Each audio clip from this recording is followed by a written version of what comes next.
Queridos amigos da TV de Santo André, mais uma vez prosseguimos aqui com o nosso desenvolvimento sobre a grande história da nossa civilização.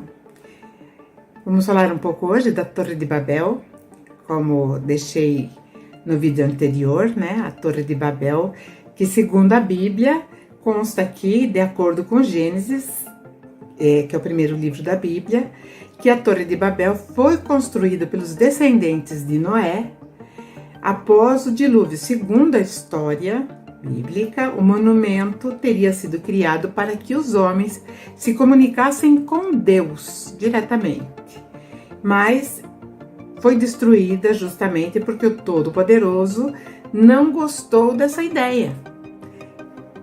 Mas será, né? Como que nós poderemos, então, conceber essa questão se não for entender pela história real? A Torre de Babel, na verdade, era um grande porto espacial, onde chegavam e saíam veículos daqui para lá, para esse mundo que tinha acesso ao nosso, e de lá para cá também eles vinham. Então existia esse ir e vir, não vou falar constante, mas era uma frequência boa, né? Porque tinha interesse aqui deles e eles tinham que voltar para lá. Enfim, como eu estava falando no último vídeo, né? Que eu disse que tinha um dos filhos de Enki, que era da segunda região, que é todo o continente africano, mas eles estavam baseados no Egito, onde hoje é o Egito.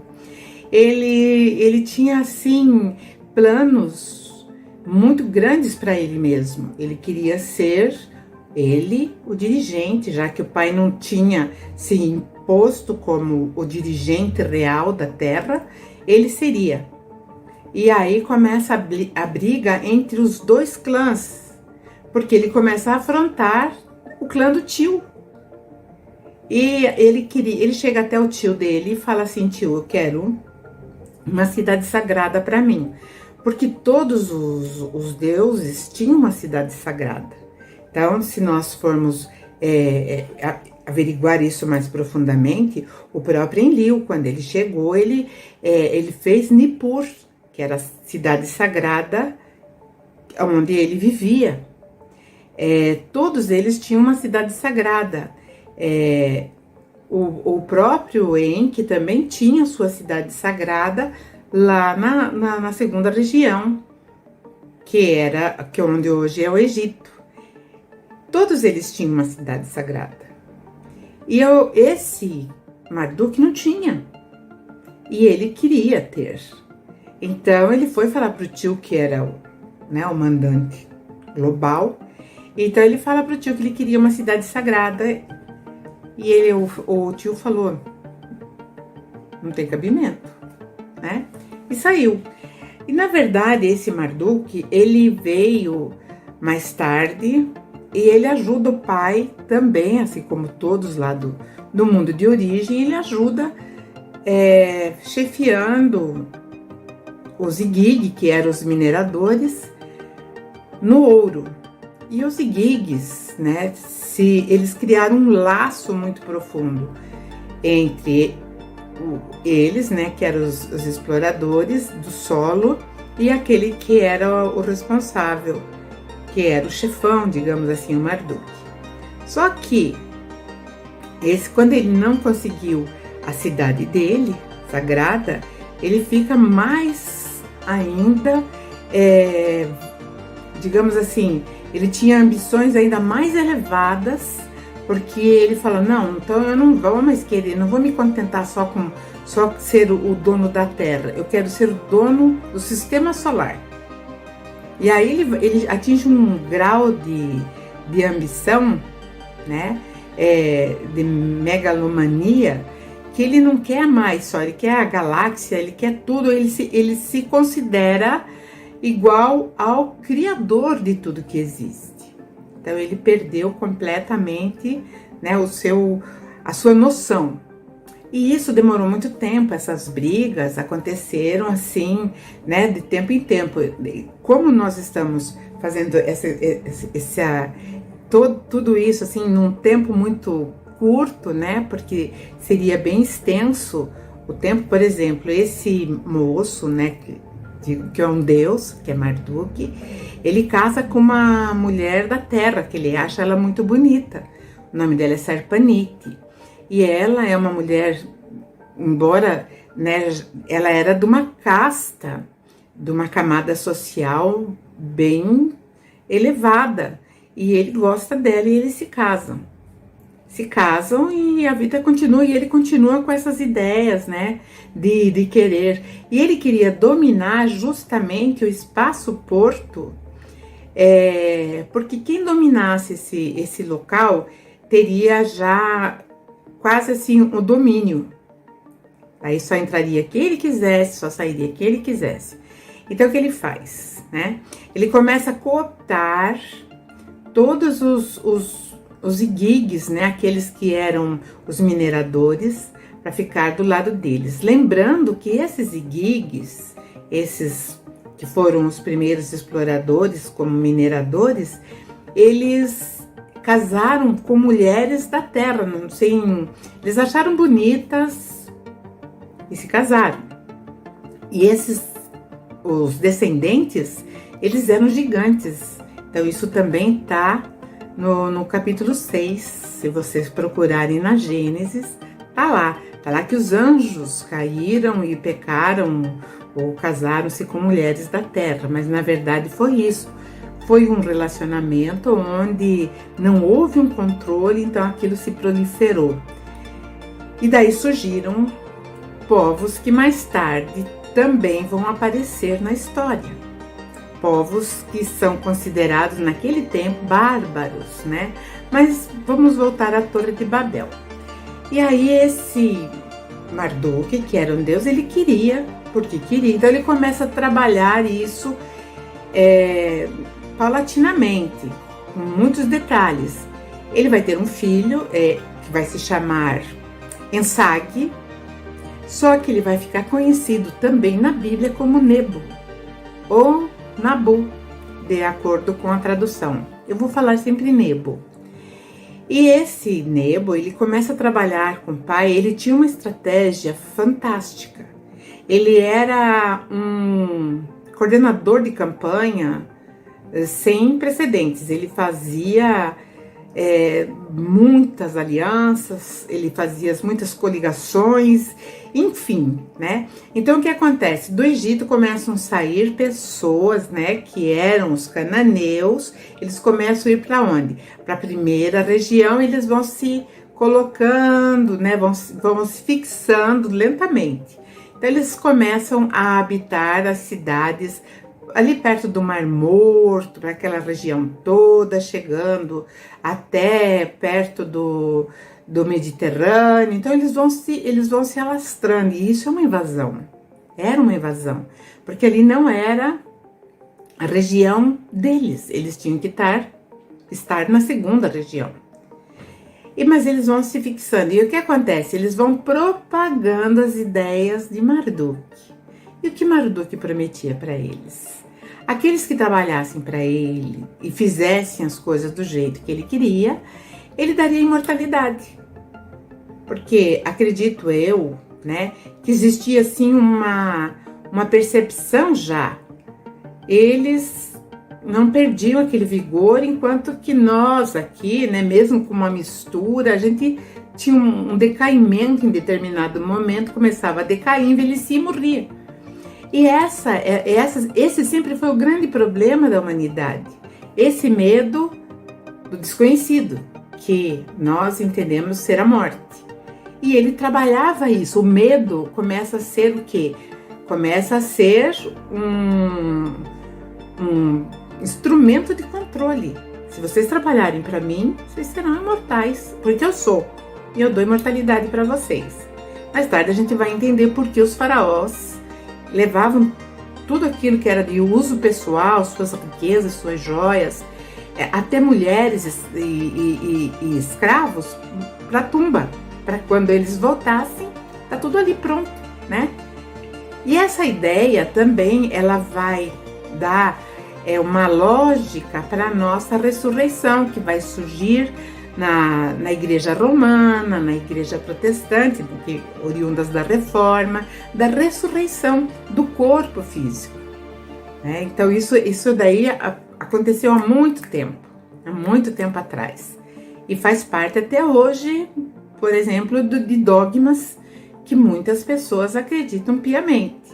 Mas vamos ver o que faz o nosso amigo Marduk e o que vai acontecer.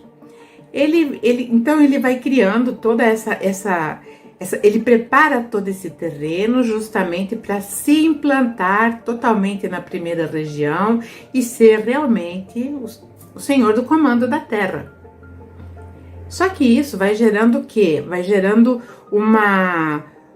um estado de alerta em relação a ele, não só agora, não só do outro clã, que era de Enlios, Enlilitas, mas também do seu próprio clã, que perceberam que ele estava extrapolando, ele estava superando-se, né, dentro dessa estratégia dele. Chamaram o pai, né, os irmãos dele, e falaram: olha, ele está se propondo a coisas que realmente são preocupantes. O próprio Enlil vem falar com o irmão, né, a respeito daquilo que ele estava fazendo, o sobrinho, e o pai vai lá e fala: o que você está fazendo? O que você pensa? Onde você pensa que quer chegar? Vira as costas, sai, e ele continua fazendo a mesma coisa. E nesse momento, então, existe todo um problema muito sério, e a campanha estava muito grande. A primeira região florescia, mas também começava a ter a invasão também daqueles povos, como eu falei, que eram filhos, né, de casamentos daqueles que eram de outro mundo com as mulheres da terra, que na Bíblia diz que são os filhos de Deus. E esse povo, ele também, esses povos, eles vão também se expandir, se proliferam e começam também a querer entrar na primeira região. Era um lugar disputado, talvez até hoje. E, enfim, essa disputa chegou num momento crucial. Depois nós vamos ver, né, que vai entrar aquele patriarca, Abraão, que ele está tanto dentro do judaísmo, cristianismo e islamismo, como o primeiro grande patriarca. E aí esse plano, ele vai ser bloqueado, e Abraão vai estar presente, ele vai fazer parte de toda a estratégia. E aí acontece, então, a grande explosão. O próprio Nergal, que era filho de Enki, foi ele que fez a detonação daquele o porto espacial enorme que tinha na terra do Sinai, que era a quarta região, que era sagrada. Ele vai e destrói com armas nucleares. E foi tão forte, né, que essa destruição, que ela vai causar o quê? Ela vai causar um problema muito sério também em outros lugares. Essa explosão, ela vai dar cabo, né, de 5 cidades daquela região ali perto do Mar Morto, que entre elas nós temos as famosas Sodoma e Gomorra, que na Bíblia diz que eles foram destruídos porque eles eram imorais, né? Eles não tinham filtro em relação à sexualidade. E na verdade não era bem isso, eles eram invasores, eles propagavam a adoração a Marduk. E isso então vai acontecer também, né? Essa explosão, ela também vai por uma questão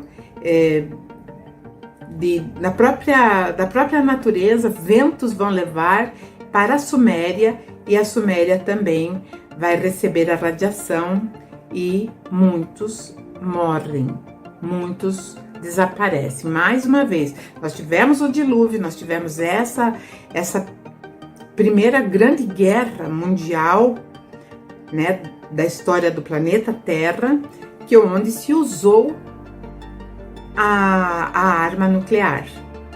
Enfim, né, mais um momento em que a Terra tem um estanque na sua expansão, no seu crescimento.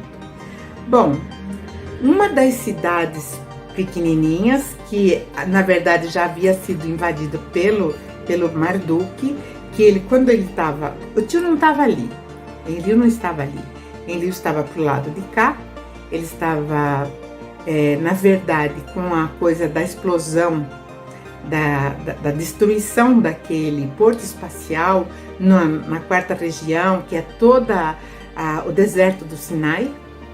Ele tinha vindo para cá, para o continente americano, falando para o filho, Ninurta, que eles teriam que fazer um porto espacial, porque ele sabia que aquele ali já estava condenado. Então eles estavam criando aqui esse porto espacial que Enlil veio criar. Ele ficou aí. Nós temos hoje essas construções no México, onde todo mundo acha que eram os maias, os incas, que iam e vinham. Não, essas construções megalíticas que ainda estão lá presentes, que dá para a gente ir lá ver num turismo, ou então, né, até para fazer uma investigação mais profunda, elas estão lá no Peru, em outros lugares. Então, isso também a arqueologia comprova, com todas as pirâmides que tem na América do Sul, que tem no Brasil, que tem também na América do Norte. Então, houve, né, eu digo assim, também do lado de cá, nós tivemos a presença deles, né? Bom, enquanto isso, do outro lado, a única cidade que foi poupada foi aquela que o Marduk tinha, nessa invasão, construído uma cidade para ele, que ele queria tanto, uma cidade. Ele era um deus, ele queria uma cidade. Então ele vai lá e funda Babile. A Babile era uma cidade que ele fundou para ele dentro de um território que não era dele. Mas enfim, ficou lá. Essa Babile mais tarde será a Babilônia.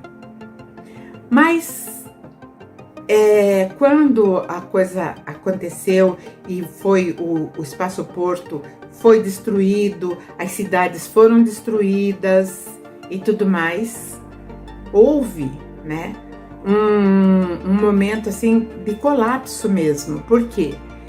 Porque eles tiveram, esses nossos colonizadores, eles mapearam tudo em volta da Terra.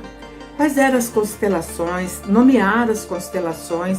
Então eles criaram as 12 constelações, Áries, depois de Áries vem peixes, depois vem, enfim, né, tudo aquilo que depois virou um horóscopo. E não tem nada disso, porque isso lá nessa época era a verdadeira astronomia. Era o estudo, né, que trouxe o conhecimento daquilo que nos cerca e que até hoje nós temos dentro do nosso dia a dia. Nós usamos todos os conceitos que eles investigaram e deixaram para nós. Bom, então a Terra, dentro dessa nova situação, ela vai ter, né, vou falar assim, deu uma parada. Por quê? Né? Esse Marduk, ele começa a fazer uma confusão muito grande. O filho dele se coloca como profeta, e ele sai profetizando que o filho, né, o verdadeiro filho de Deus, estaria ali tomando conta deles, e ele viria, tal, e esse filho era o próprio pai dele. Então, como eles tinham uma facilidade de transportar-se rapidamente através da tecnologia, tudo que estava acontecendo aqui, ele já sabia o que tinha acontecido, ele levava para uma outra região contando que aquilo era uma profecia. E aí as notícias chegavam, nossa, ele falou. Então, aproveitava também da ingenuidade do ser humano terrestre. E aí as coisas começam a se expandir cada vez mais, e esse domínio ele vai se propagando na Terra. No próximo vídeo eu falarei como é esse domínio que Marduk criou, tá certo? Então, até lá, nos veremos. Um grande beijo, muita paz.